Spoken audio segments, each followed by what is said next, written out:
Ang pag-alab ng puso ang nagsisilbing apoy na nagbibigay liwanag sa landas patungo sa tagumpay. Kapag ang puso ay puno ng pangarap, determinasyon, at pananalig sa sarili, walang pagsubok ang hindi kayang lagpasan. Hindi madali ang pag-abot sa tagumpay. May mga pagkakataong tayo ay madapa, mapapagod, at halos susuko na.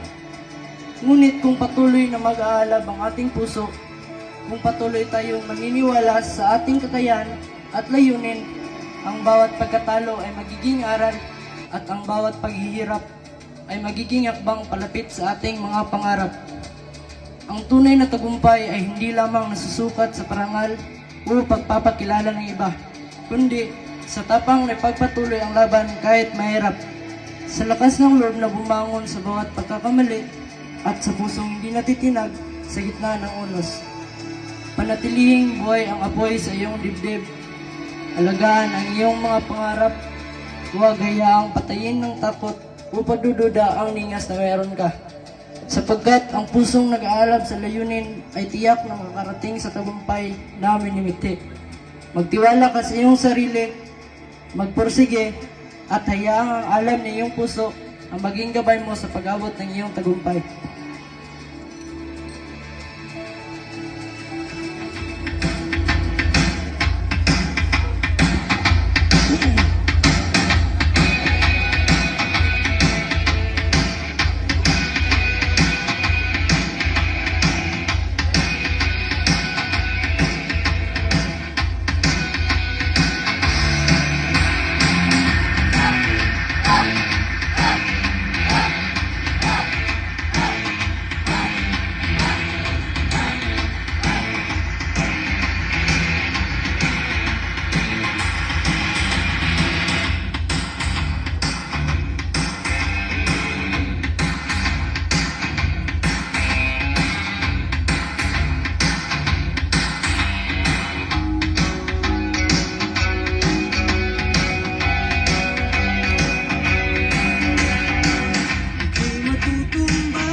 Walang magigiling, wala na raw